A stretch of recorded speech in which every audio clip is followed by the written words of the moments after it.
don't know whether it's appropriate to say good morning. I'll say it anyway. Good morning.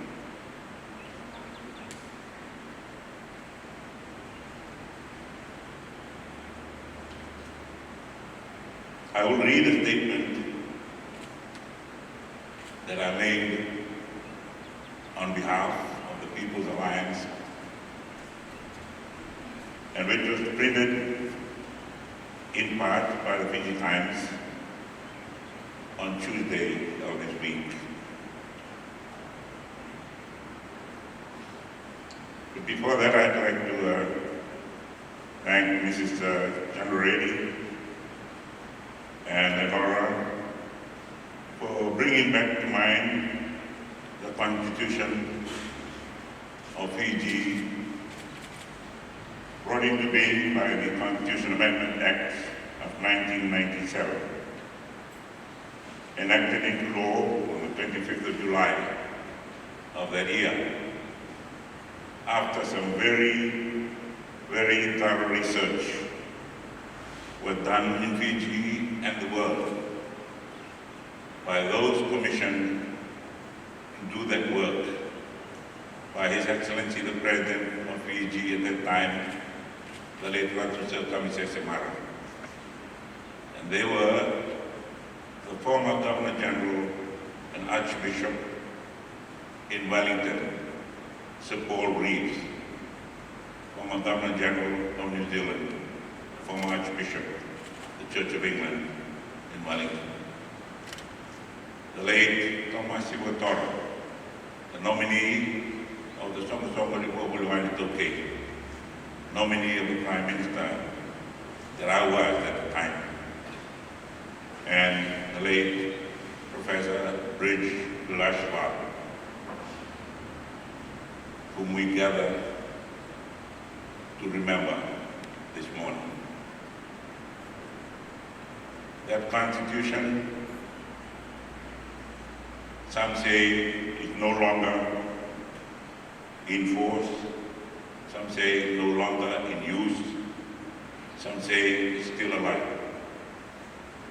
However we look at it, it was the product of the work of three great men who went out far and wide and wrote diligently the observations they made, which formed the basis upon which the Parliament of Fiji debated and agreed to enact to be the Constitution of the Republic of Fiji of 1997.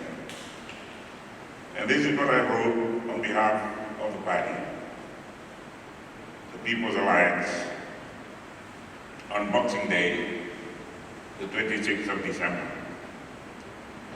It is with sincere sorrow that I issue this statement on behalf of the President of the party, the Vice President, office bearers, founding members, and all members of the People's Alliance, upon learning of the death in Brisbane, Australia, of one of the most distinguished academics, scholars, writers, historians, sons and patriots of Fiji has ever produced in the last 100 years. Most of us would have been enjoying what in Fiji's history has always been Christmas Day, regardless of the day the 25th of December fell, when unofficial word of the sad demise of this great son of Fiji reached us. We would all have had our initial Isa, Sampai Melanga Australia, or Professor Bridgeland. Then would have followed with our own personal words and thoughts, expressing our thoughts and feelings about the man. Mine were thoughts of a man, a very brave and committed man, a man with a very brave, committed heart for the people and the country he loved. He loved Fiji so much that he devoted his entire life to the pursuit of knowledge, which he turned and committed to writings, making up books, volumes of journals, addresses and lectures aimed at elucidating the minds of the readers and listeners and students to understand that Fiji is a great country, built on the sacrifice of so many players in Fiji societies in all stages of our socio-political evolution, from ethno-tribalism to modern, still to be perfected republicanism. He was acknowledged by the writers who put together the book 20th Century Fiji, The People Who Shaped This Nation, edited by Stuart Firth and Darrell Tart, and published by USB Solutions in 2001, as the most distinguished academic and historian.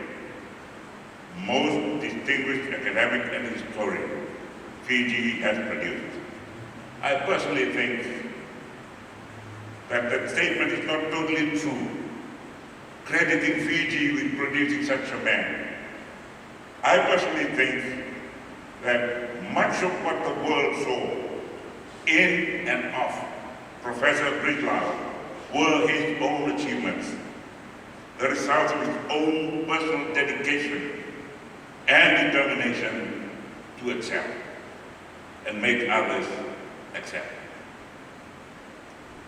The world has lost a great man, a man rejected by the country he called home and loved very much until he drew his last breath on the morning of Christmas Day, 2021, in a country he was forcibly exiled to more than 12 years ago. I'll wear this tie today in honor of the country that honored him, be a member of the Order of Australia, and gave him solace and refuge until his last breath. I was not spared his sharp brains and pen and tongue after the cool 1987, but he accepted my apologies and later on invited me to speak to academics at the Australian National University in 1999 on what I call Fiji in transition. He even invited me to become a visiting fellow of the university, but that was hijacked by another coup in Fiji in 2000. I was Prime Minister when he was commissioned by our then President, the late Rabuka, Mara, to be part of the Constitution Review Commission, headed by the late Sir Paul Reeves, with the late Thomas Silvatora, and he was the third member. Their work and recommendations formed the basis for the 1997 Constitution Amendment Bill, commonly called the 1997 Constitution, after it was unanimously agreed to by both then chambers of Fiji Parliament and assented to by the President on the 25th of July 1997, as required in the previous Constitution of 1990. This is that Constitution. He was a brave man. He was committed to his cause.